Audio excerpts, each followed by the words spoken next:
Kansas. En 1985, la película de Disney Regreso a Oz fue lanzada en los cines, y unos años más tarde llegó al hogar en VHS. No recuerdo la edad que tenía en el momento en que la vi, tal vez 5 años como máximo.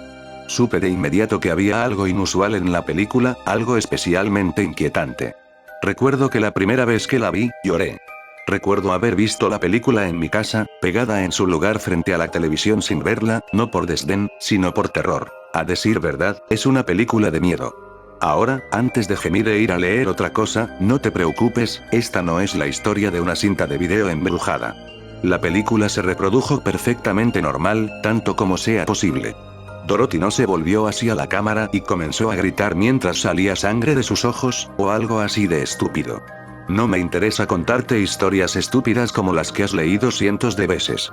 Solo quiero contarte cómo me sentí cuando vi este video y algunas de las cosas extrañas que me recordaron. Es una historia extraña y realmente me pregunto qué estaba pensando el productor, Paul Maslansky, en ese momento.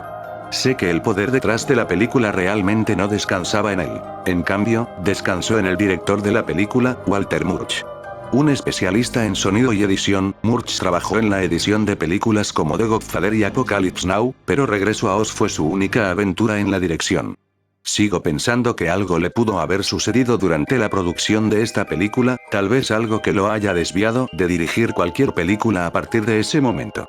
Pero eso es solo una suposición. Mi madre obtuvo una copia de la película en VHS. Lo recuerdo claramente, porque también tenía una copia de la versión musical de Judy Garland. Ella amaba esa película. Estaba algo menos impresionado con eso. La apertura sepia, para un niño que estaba acostumbrado a la televisión en color, me pareció aburrida. La bruja no me impresionó. Todos los decorados parecían demasiado falsos, y descubrí que no apreciaba la película. Sin embargo, a mi madre le encantaba. Cuando era adulta, ella me contó sobre la adicción a las drogas de Judy Garland y su caída gradual de la gracia de Hollywood, una historia que se sintió igual de trágica que cualquier cosa en la pantalla grande. Return to Oz, sin embargo, no fue una secuela. De hecho, lo único que lo relacionó con la versión musical fue la presencia de los zapatos rojos, que eran plateados en el libro original. Pero mi madre todavía estaba emocionada de verla. La película cuenta la historia del regreso de Dorothy a la maravillosa tierra de Oz. O al menos, debería ser maravillosa, realmente no lo es. Pero está desesperada por regresar, y cuando la vemos por primera vez en la película, está muy deprimida, triste y sola. La primera imagen que tenemos en la película es que ella mira tristemente en un espejo sucio, y en poco tiempo su familia la lleva a un hospital. El hospital es más un asilo. Dorothy es presentada a un doctor. Deseoso de probar la máquina de curación eléctrica recién inventada, el médico le cuenta a Dorothy las características de la máquina, que enviará crepitantes descargas de electricidad que abrasarán el cráneo de la joven. Es escoltada hasta las entrañas del hospital, a través de altos e imponentes pasillos, y encerrada en una celda estéril y vacía. Esa noche, ella está atada a una cama de hospital y, mientras los gritos de otros internos hacen eco a través del hospital, está asegurada a la máquina eléctrica. Se desata una tormenta en el exterior, y pronto se destruye la máquina del hospital, durante el cual Dorothy es rescatada por otro joven. Juntos huyen al río a orillas del hospital, donde, bueno, se hunden. Quiero decir, Dorothy regresa a la tierra de Oz. Ella viaja allí en las ruinas de una vieja caja, flotando río abajo. Así es la historia. Pero eso no es todo lo que sucede. En la vieja película de El Mago de Oz, la de Judy Garland, la casa de Dorothy es sacudida por un huracán. Todos sabemos que los huracanes no trasladan a las personas de un lugar y las dejan caer, suavemente y con cuidado, en otro. Si hubiera sido una persona real, atrapada en una pequeña granja de madera bajo el viento de un huracán, Dorothy habría muerto.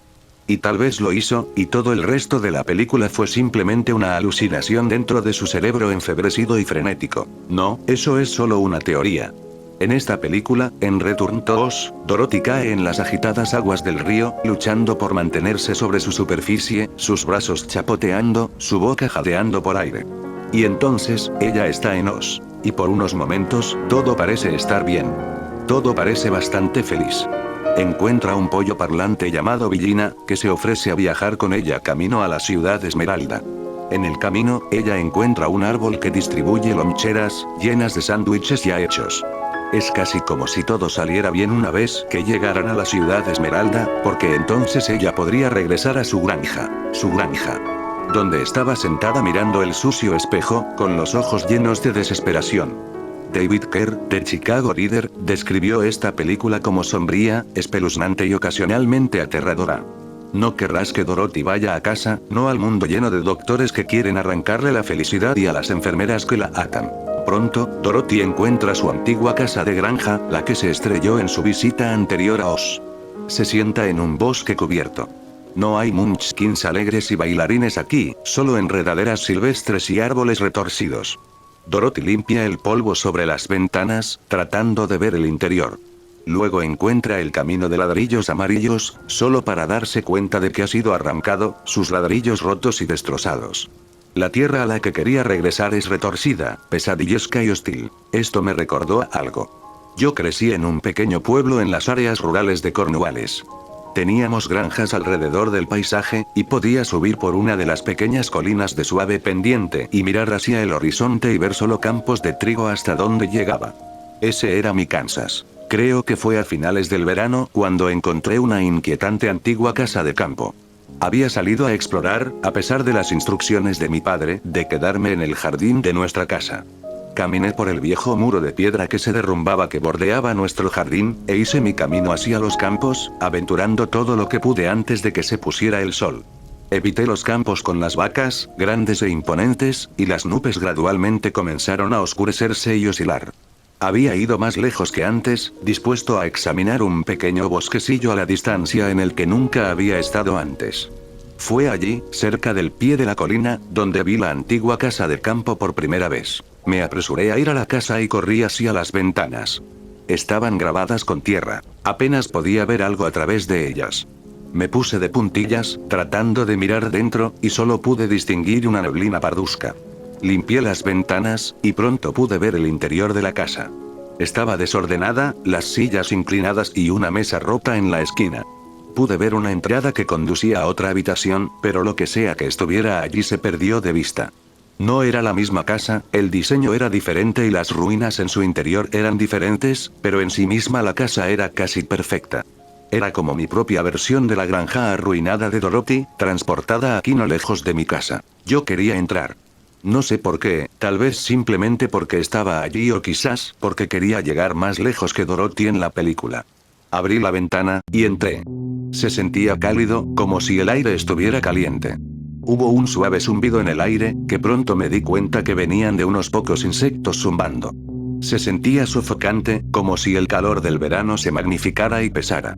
No había luces, o si las había, las luces no se encendían. La habitación estaba teñida de un suave color marrón rojizo del polvo de las ventanas. Me arrastré por el suelo de madera, y efectivamente crujió debajo de mí. Miré a la puerta de la otra habitación, y me encontré en una cocina. Varios artículos yacían en el fregadero, cubiertos y con bordes afilados. Empecé a sentirme mal. No quería estar ahí. El aire sabía mal. Había un olor, algo que nunca había olido antes, pero sabía que era malo. Me volví para irme y quería correr, pero escuché un sonido pesado en la entrada y supe que era un paso. La figura estaba parada en la entrada, un hombre estaba bloqueando la luz del sol. Llevaba un grueso abrigo marrón, del tipo que la mayoría de los granjeros de la zona usaría, pero su barba era gruesa y moteada como lana de alambre. Su cabello colgaba en densos mechones y me miraba con sus ojos agudos y brutales con un odio completamente intenso. Él se alzaba sobre mí, un niño pequeño de unos 6 años. Estaba sosteniendo algo en su mano derecha, no podía ver qué, solo que era afilado y puntiagudo y manchado de barro, tenía que ser barro. El hombre abrió la boca y rugió hacia mí, con los dientes torcidos detrás de su barba como una melena, liberando cada eco de la vieja casa rota con sus palabras. Fuera. Corrí. Me volví y salí corriendo de la casa, atravesando la cocina y atravesando la ventana y saliendo al campo, no disminuí la velocidad ni un segundo, tropecé y caí al barro en la base de la ventana, pero no me detuve, seguí corriendo. No miré hacia atrás, corrí por el campo y entre los árboles, estaba jadeando por aire y me dolían las piernas, pero no dejé de correr, no hasta que llegué a casa. No noté que estaba oscuro y que el sol se había puesto y que la oscuridad de la noche había cubierto la aldea. Cerré la puerta de golpe, bloqueando para siempre al hombre y esa casa. Mi padre bajó las escaleras cuando me escuchó golpear la puerta, y me exigió saber dónde había estado y qué había estado haciendo. No quería explicar, no quería decirle, y mentí. Exigió saber más, diciéndome que era tarde y que sabía que estaba mintiendo. Cuando finalmente se lo dije, me llevó a mi habitación y me ordenó bajarme los pantalones y acostarme en la cama, donde se quitó el cinturón y me azotó el culo hasta que grité y lloré de manera desenfrenada. Me hizo prometer, con la amenaza del mismo castigo, que no volvería a colarme en las casas de las personas. Todavía estaba adolorido la mayor parte del día siguiente, y no tenía ni idea hasta años después de por qué se había enojado tanto conmigo. Cuando lo descubrí, fue en mis años de adolescencia. Nuestra familia se había alejado del pueblo, a una pequeña casa en una gran ciudad. El cambio había sido considerable, por el nuevo estilo de vida. Se hizo imposible evitar oír sobre el mundo que nos rodea, y ya no tuve la presencia continua de mis padres para protegerme de la información que se puede encontrar en los periódicos o en internet. Fue en las noticias que vi la fotografía del hombre en la antigua granja. El periodista explicó que había muerto en prisión y cumplió su cadena perpetua por el asesinato de 4 niños pequeños, todos con edades comprendidas entre los 4 y los 9 años. Había sido arrestado un mes después de que mi padre me hubiera pegado con el cinturón y me hiciera prometer que no volvería a entrar en las casas de los extraños. En prisión, se había suicidado. Las noticias no dicen cómo. Más tarde supe que había roto un borde afilado de su cepillo de dientes y se lo tragó, rebanándole la garganta. Él se ahogó con su propia sangre. Dorothy continuó su viaje por las ruinas rotas del camino de ladrillos amarillos. Yo también. Cuando Dorothy llegó a la ciudad Esmeralda, encuentra a todos sus amigos. Pero han sido convertidos en piedra. Están alrededor de las ruinas de la ciudad Esmeralda, en sus cuerpos sin vida. La ciudad está abandonada, con solo sus cuerpos abandonados grises y estoicos. La ciudad Esmeralda es un mausoleo, pero no está desocupado. En uno de los momentos más terroríficos de la película, conocemos a los ocupantes vivos de la ciudad. Se despliegan a la vista, moviéndose en 4 patas, cada pierna termina en una rueda oxidada chirriante. Al principio vemos su cara como una masa retorcida y negra de tejido y músculo, corrompida en una mueca maníaca, ojos que asoman con una fría y penetrante mirada. Luego levanta su cabeza, revelando que la cara anterior era simplemente falsa. Se ríe, ven aquí. Escupió en un grito gutural. Se ríe y se ríe más. Más de ellos aparecen. 3, 4, una pandilla completa. Dorothy huye, y yo agarro mis manos a mis ojos, esperando bloquearlos de mi vista. Dorothy descubre, encerrada en una vieja cámara en la ciudad Esmeralda, un guardián mecánico llamado TikTok, que se ofrece a protegerla de los monstruos con ruedas. Esta criatura tiene su propia cara mecánica, muy similar a la de la máquina de electrochoque en el hospital de Kansas. Pero es el amigo de Dorothy, y lucha contra los malos y descubre que la ciudad ha sido tomada por una bruja malvada llamada Mombi. TikTok no es aterrador. Es un personaje amistoso. No se puede decir lo mismo de todos los amigos de Dorothy, pero llegaremos a eso. Primero tenemos que hablar sobre Mombi. No la reconocí de niña cuando vi por primera vez la película, pero Mombi fue interpretada por Jane Marsh, quien también interpretó a la enfermera que amarró a Dorothy en su cama de hospital al comienzo de la película, y que persiguió a Dorothy hasta el río. Ella estuvo, durante 5 años, casada con John Pertwee, el actor que retrató la tercera encarnación de Doctor Who. Y, tal vez más relevante para esta historia, hizo el personaje de Worcel Gummidge, un espantapájaros que fue traído a la vida. Menciono al espantapájaros, porque el otro compañero de Dorothy es un prisionero de Mombi. Cuando Mombi atrapa a Dorothy en su torre, la joven de Kansas se encuentra con uno de los experimentos fallidos de Mombi, Jack Pumpkinhead. Jack es una criatura terrorífica, más alta que cualquier actor adulto en esta película, con extremidades delgadas como un palo. Se mantiene inestable sobre las patas alargadas, vistiendo un viejo abrigo descolorido hecho jirones, sus dedos terminan en ramas largas. Encima de su cuello se encuentra una calabaza en el lugar de una cabeza. Cuando la criatura se mueve, lo hace en tirones bruscos y repentinos, tirando de sus manos como si fueran partes extrañas de su cuerpo. Su voz es enfermiza y dulce, proporcionada por Brian Henson. Brian Henson es el hijo del famoso Jim Henson, y ahora es presidente de la compañía Jim Henson. Su voz es sin duda la parte más suave de una criatura por lo demás aterradora.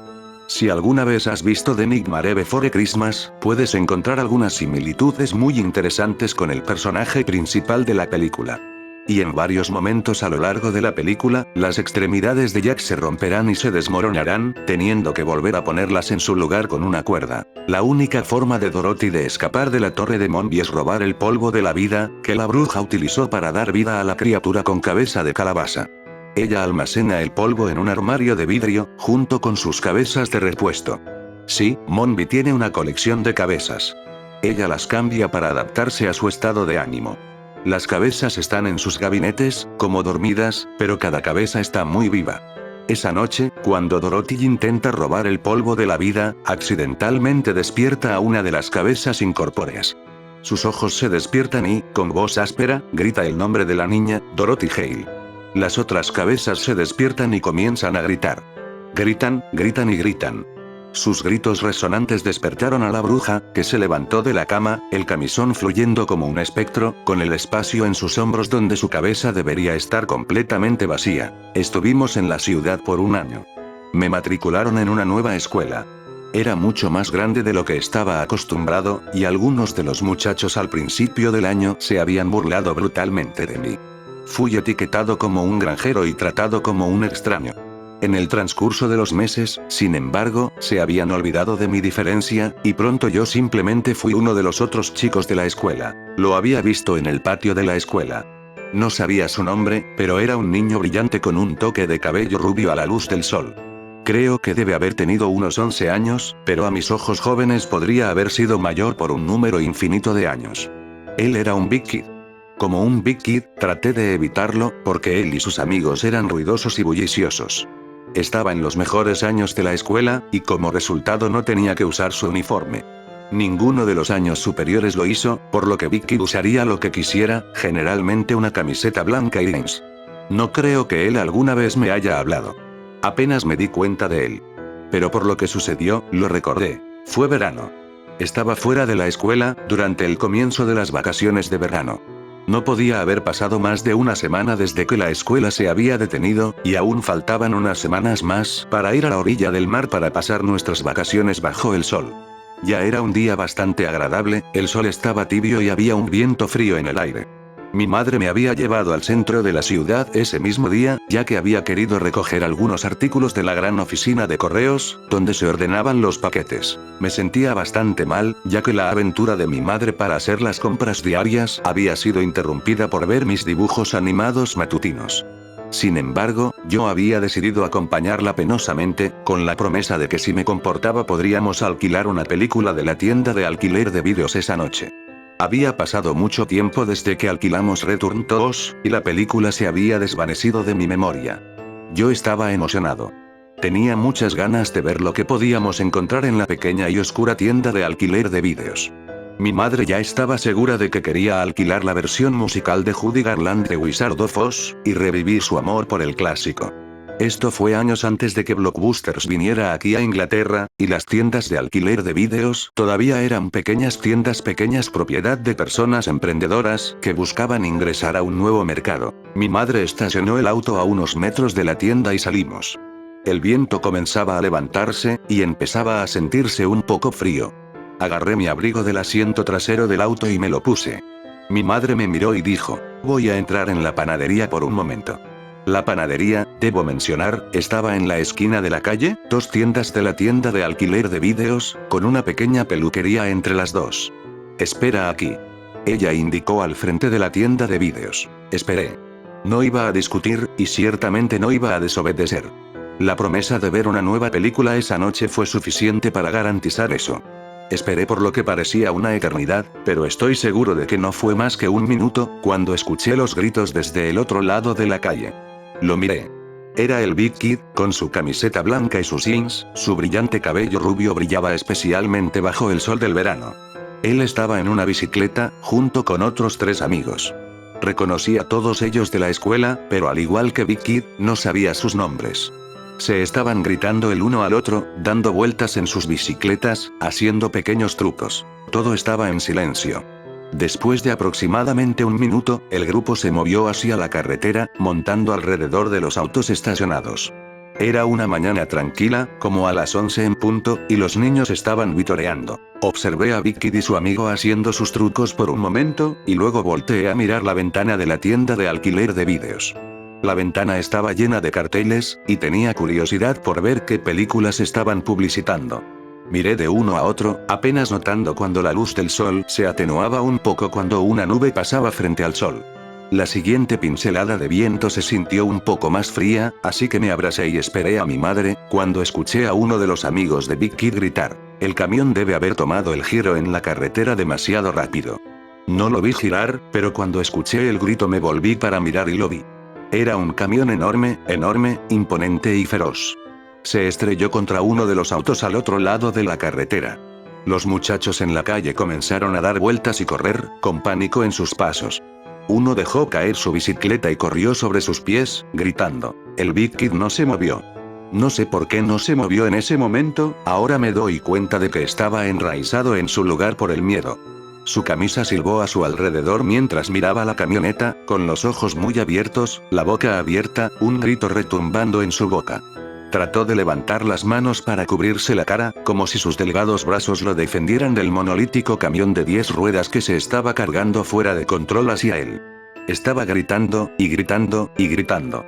El camión pasó por la calle, y aunque estaba a casi 30 pies de donde estaba parado, sentí que el aire me golpeaba en una fuerte ráfaga mientras cargaba contra Big Kid. El camión ni siquiera colisionó con él, simplemente se derramó sobre donde estaba parado, su cuerpo se dobló debajo de él, doblándose como si fuera de papel. Su cabeza, a la altura de la parte superior de las ruedas, se separó. No había mucha sangre, pero la fuerza del camión chocando con el Big Kid le arrancó la cabeza del chico de los hombros y la lanzó al otro lado de la carretera. La cabeza de Big Kid golpeó la carretera, y de repente no era más que un trozo de carne. No estaba gritando. No pude. Mi garganta simplemente no emitía ningún sonido, a excepción de una serie de jadeos cuando intentaba llevar suficiente aire a mis pulmones. No podía gritar porque no podía respirar. Pero hubo gritos en el aire y no pude entender quién estaba gritando. Entonces me di cuenta. Fue la cabeza. La cabeza del Big Kid se balanceaba ligeramente sobre el costado de la carretera, en la cuneta, vaciando sus últimos sonidos de la ruina de su garganta, un horrible grito que se sacudió desde el cuello cortado, solo por unos pocos segundos. La camioneta se había detenido donde estaba, los frenos lo detuvieron demasiado tarde, pero debajo de las ruedas, el cuerpo de Big Kid se retorcía por unos momentos más. La bruja mantuvo una colección de cabezas. Ella las cambiaba y usaba una diferente dependiendo de su estado de ánimo. Y después de unos segundos cortos y terribles cesaron los movimientos, los gritos cesaron. The Big Kid, que había pasado menos de un minuto siendo una persona viva, se convirtió en pedazos de materia inmóvil. Carne humana, desmenuzada y vacía. Mi madre corrió de la panadería hacia mí y me sacó del camino, esperando que sacarme de la escena empujaría lo que había visto de mi mente. Pero no funcionaría. Cerré los ojos, pero la imagen no desapareció. Todavía podía ver la cabeza de Big Kid, el costado de su rostro desgarrado y derrumbado hacia adentro, sus ojos en el lugar equivocado y su boca abierta mientras dejaba caer los últimos ecos de su grito. Dorothy, por supuesto, había huido del cuerpo tembloroso y tambaleante de la bruja y de su colección de cabezas chillonas. Ella había escapado y había escapado de los horrores. No tuve tanta suerte. Con el polvo de la vida, Dorothy pudo juntar una gran cantidad de artículos variados en la torre de la bruja, un sofá, una cabeza de alce y otros trastos al azar, y le dio vida. Creando una mezcolanza variada de una criatura. Se llamaba Gunpei, como Jack Pumpkinhead, era un homúnculo desordenado de artículos. Dorothy se fue volando en el Gunpalado, volando sobre el desierto mortal. El desierto mortal. Una masa de arena en el borde de Oz que, si tocas la arena, te convertirías en arena tú mismo. Varios de los malos persiguieron a Dorothy, y cuando sus ruedas tocaron la arena, colapsaron. Sus cuerpos se amarillearon, se resquebrajaron y se desmoronaron, convirtiéndose en arena sin más. Gump se rompe en el aire, sus alas se resquebrajan y Dorothy y sus amigos se estrellan contra la montaña del Rey Nome. Una criatura siniestra formada de rocas vivientes, el Rey Nome fue interpretado con austero y severo decoro por Nicole Williamson, un actor escocés que se abrió paso a través de muchos papeles en el escenario y la pantalla, antes de su muerte en 2011. Williamson también interpretó al doctor del Hospital de Kansas.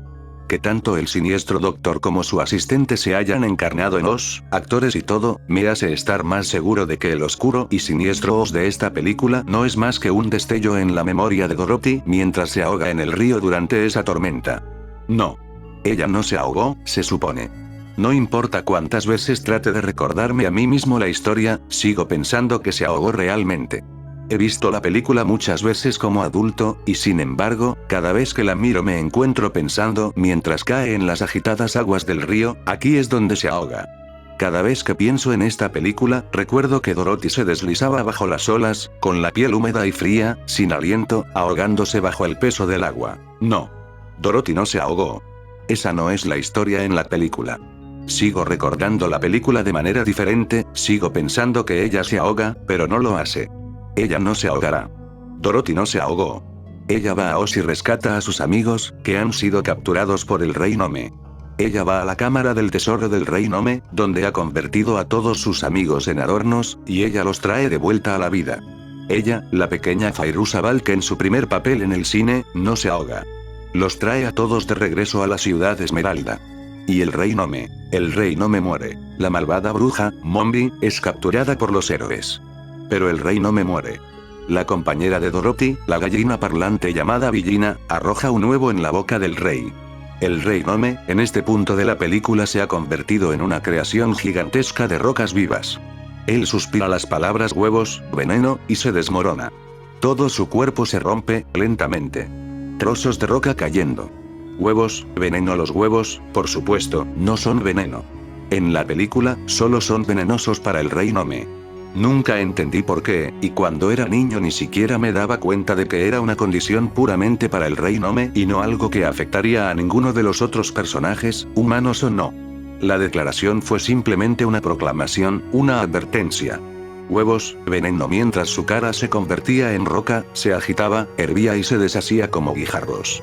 Veneno. Mi madre me sirvió un plato de huevos revueltos para el almuerzo.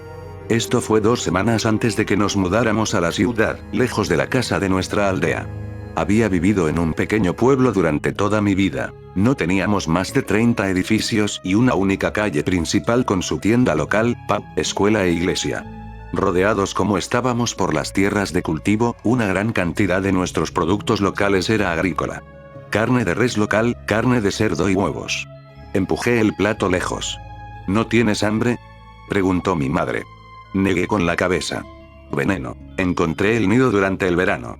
Estaba escondido en las raíces de un viejo roble, cerca de la parte trasera de la iglesia.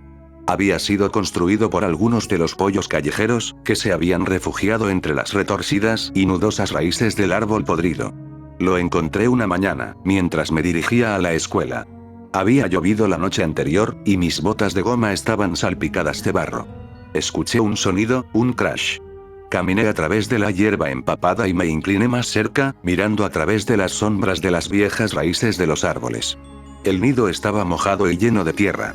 2 huevos de gallina estaban en la tierra, sus superficies relucían por la lluvia. El tercer huevo estaba en pedazos. Los pedazos de su caparazón colgaban como un globo desinflado.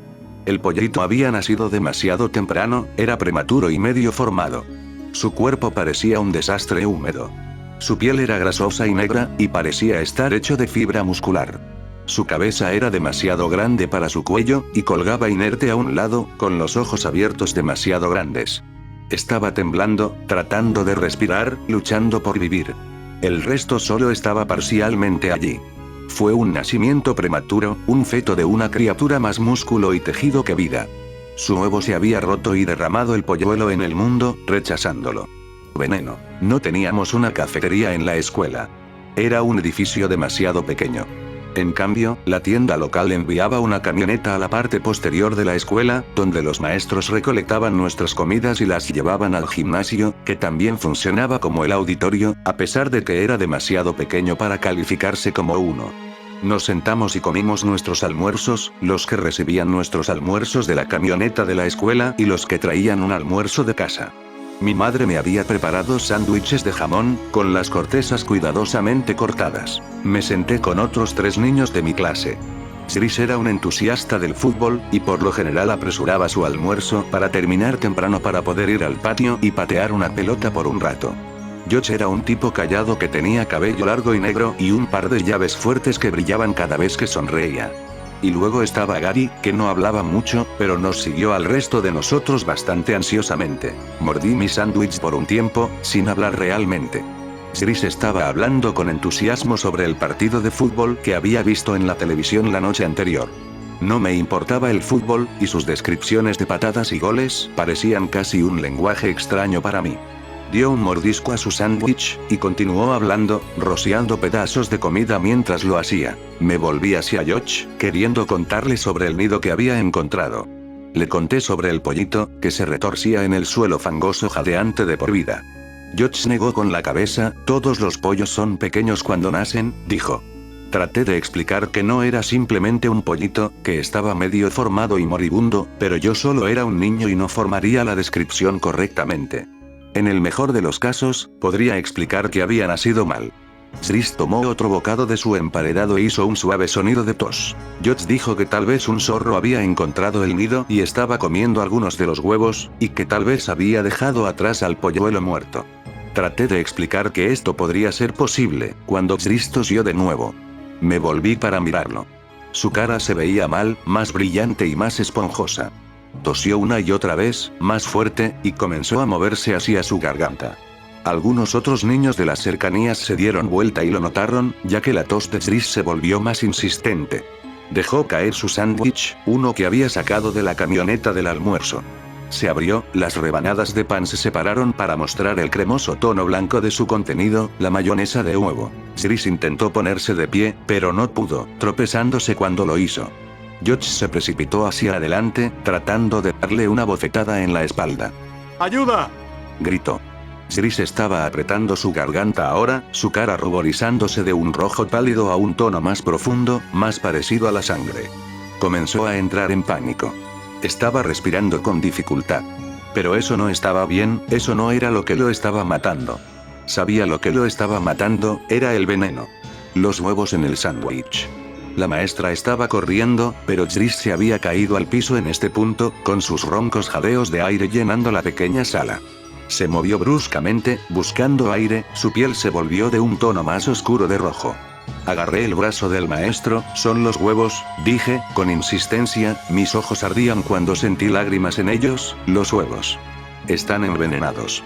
Chris fue llevado a la clínica del médico local, donde encontraron la obstrucción en la garganta. Una gran pieza de cáscara de huevo, casi del tamaño de una moneda pequeña, que había enterrado su borde afilado en un lado de su garganta. Todavía no creo que la película esté maldita. Todo el asunto de la película maldita no funciona, no en realidad. Puede haber sido la única película del director, pero eso no significa que haya sido inusual. No creo que el video que vi estuviera embrujado. No, esta definitivamente no era la película que estaba embrujada. Fui yo. Para cuando ella regresa a Kansas, el viaje de Dorothy ha terminado. Ella ha encontrado al heredero legítimo del trono de Oz y la ayudó a reclamar el mundo.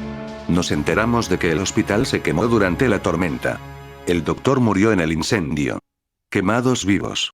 El rey no me murió, también lo hizo el doctor. Ambos personajes, ambos interpretados por el mismo actor, tuvieron el mismo destino. Pero Dorothy estaba en casa, y ahora era más sabia y más segura, su tristeza había desaparecido. Ella podría llevar el recuerdo de Oz con ella para siempre. Me pregunto si esa también fue su maldición. Esa pobre y pequeña Dorothy Hale volvería para siempre a Oz. Me paré en el camino donde la camioneta había golpeado y matado al niño rubio. Esto fue hace aproximadamente un mes. Estaba en la ciudad por negocios. Acababa de terminar un nuevo proyecto, el rodaje de una nueva película. Cuando tenía 12 años, vi una película llamada Cinema Paradiso, un clásico de las películas italianas modernas. Sigue la historia de un hombre que crece en un pequeño pueblo, y a quien el cine local tiene un gran impacto en su vida. Él crece y se convierte en un respetado director de cine. Hay similitudes entre nuestras vidas. Cuando terminé mi quinto largometraje, comencé a preguntarme qué tipo de influencia tenían sobre mí las películas que había visto de niño. Cómo me habían moldeado para ser quien era. El personaje de Cinema Paradiso se ve reforzado por estos. Le dan fuerza y un medio de escape. Para mí, hubo una película que me aterrorizó. Fue solo una coincidencia lo que me trajo aquí. Tenía 2 semanas para ir hasta que comenzara la edición de la película, y necesitaba un descanso. Una forma de despejar mi cabeza.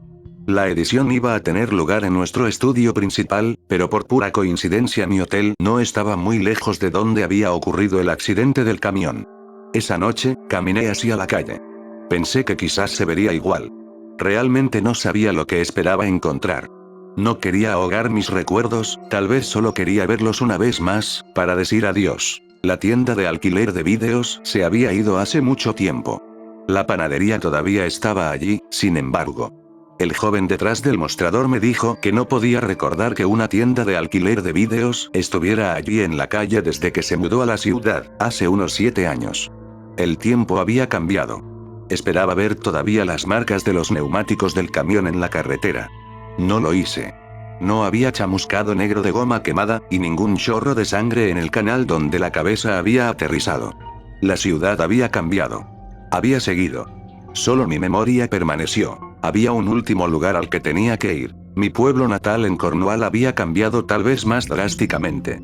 Conduje hasta allí en mi sedán blanco, y cuando llegué a la calle principal del pueblo, me di cuenta de que el tiempo había devastado el lugar mucho peor que cualquier huracán. Sin embargo, estaba decidido a no dejar que el peso del tiempo me disuadiera de lo que tenía la intención de hacer. Aparqué mi auto y miré a mi alrededor. Había conducido a través de las suaves colinas, que alguna vez estuvieron llenas de trigo, pero ahora estaban vacías. Mi Kansas se había ido. El aire sabía diferente. Esto, pensé, era mi propio regreso a Oz. La oficina de correos estaba cerrada. Había cerrado muchos años antes. La pequeña tienda de la esquina ahora era un Safeway, y aún así era uno pequeño con solo una salida. Fui al pub local, que nunca había hecho cuando era niño aquí. El hombre detrás del bar apenas se dio cuenta de mí. A mi alrededor, la gente parecía vieja, como si la historia los hubiera masticado y dejado sus rostros arrugados y mordisqueados. No vi ningún niño aquí. El barman me dijo que ya no había realmente familias jóvenes por aquí. No hay trabajo, parecía. Solo los ancianos que alguna vez trabajaron en las granjas, esperando que el polvo de la tierra los recuperara. Estar en el pueblo fue doloroso. Me sentí como una reliquia, algo que el pasado había olvidado. El tiempo había pasado. Yo había seguido. El pueblo no. Había luchado, había perdido. No quería quedarme por mucho tiempo. Sabía que quería hacerlo rápido, era demasiado doloroso, antes de que los fantasmas de mis recuerdos empezaran a dolerme. Salí del pub y comencé a caminar. La escuela era la más cercana, así que fui allí primero. Fue una mala decisión. El edificio en sí era estéril. El letrero en el frente, con el nombre de la escuela que alguna vez había sido grabado con audacia, había sido derribado. El edificio fue abandonado. Sin niños para enseñar, ya no se usaba la escuela. Me enteré por el hombre que era dueño del pub local de que el salón, donde Chris se había ahogado con el trozo de cáscara de huevo tantos años antes, todavía se usaba de vez en cuando para las reuniones de la aldea. Pero las aulas ya habían sido abandonadas hace mucho tiempo. Caminé alrededor del edificio, mirando las habitaciones. Todas eran estériles, vacías de muebles. Sin escritorios, sin sillas. Una sostenía una pizarra vieja, con la superficie cubierta de polvo. Cuando llegué a la iglesia, me di cuenta antes incluso de que entrara en el patio que el viejo roble había desaparecido hacía mucho tiempo. Encontré a un viejo sacerdote con una mata de pelo blanco y sucio tendiendo al frente de la iglesia. Cuando le pregunté sobre el árbol, me dijo que había contraído una enfermedad varios años antes y que había sido cortado. Entré en el patio y, efectivamente, encontré el viejo y seco terreno donde alguna vez estuvo el árbol. El suelo se sentía más duro que el suelo que lo rodeaba y se alzaba en un bulto estable, como una tumba expoliada. La antigua casa de campo había sido demolida. Al pie de la colina, una gran parcela cuadrada gris casi se perdió entre la hierba alta. Esperaba encontrar una pequeña placa también. Tal vez una dedicación a los 4 niños que habían sido asesinados y enterrados allí. No hubo nada. El hormigón en sí estaba agrietado y viejo para entonces, con trozos de malezas y hierba larga que se asomaban como las puntas de los dedos de la naturaleza. Me sentí cansado. El viaje había sido doloroso, agridulce. Sentí que había hecho mi regreso al hogar, y sentí la tristeza que traería. Yo quería irme pronto. Los recuerdos eran demasiado fuertes, unos que eran tan poderosos para mí pero que el resto del mundo había hecho todo lo posible por olvidar. Hice mi viaje. O eso pensé. Pero aún no había terminado. El sol comenzaba a ponerse cuando llegué al río. No sé qué me trajo allí. No tenía idea de qué guiaba mis pasos. Había olvidado que el pueblo tenía un río. A la luz del día, pensé, el río podría verse hermoso. Pero con el sol empezando a teñir el cielo de rojo y deslizándose hacia el horizonte, hizo que las corrientes subterráneas del agua se vieran oscuras. Mis pies me habían traído aquí, casi de forma espontánea, como si estuviera siguiendo un rastro que se me presentó hace mucho tiempo. Aquí es donde mi camino roto y arruinado de ladrillos amarillos me condujo, y fue entonces cuando lo recordé.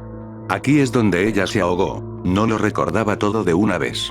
Las imágenes fueron primero. Su rostro, con los ojos muy abiertos de terror, el agua salpicando su piel y haciéndola brillar, su boca llena e incapaz de tomar suficiente aire, su corto pelo negro resbaladizo sobre su cuero cabelludo y en completo desorden. El agua seguía lavándole la cara, el manto oscuro de la corriente la cubría por unos breves instantes antes de que ella saliera a la superficie otra vez, solo para volver a sumergirse en su helado abrazo. Estaba en la orilla del río. Estaba agarrándome de su brazo.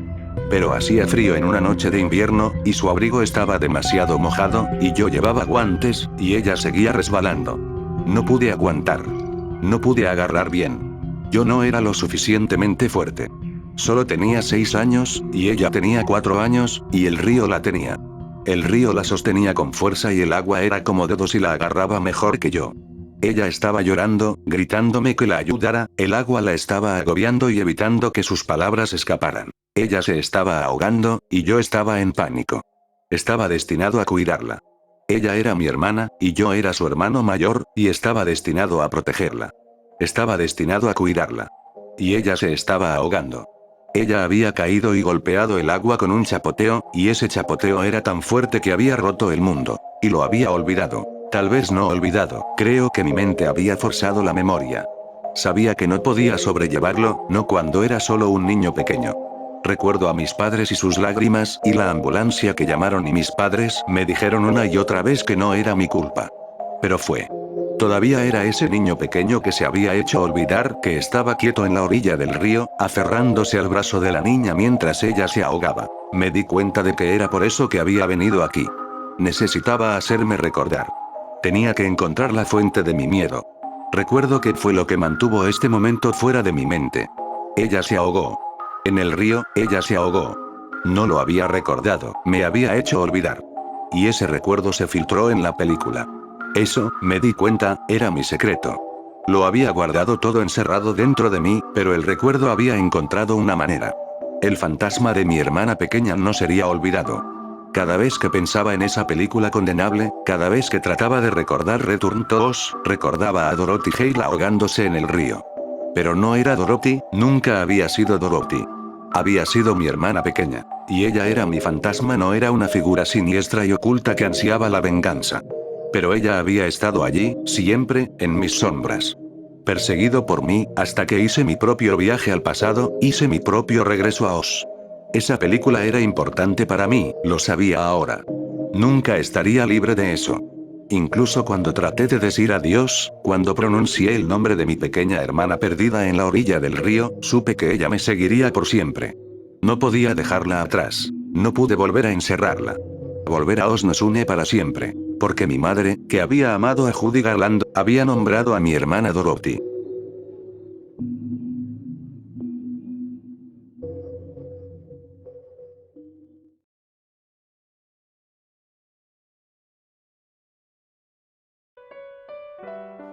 Gracias por haber visto este video. No olvides suscribirte para ver mucho más contenido similar. Me encantaría leer tu comentario allá abajo. Visita el canal y nos vemos hasta la próxima.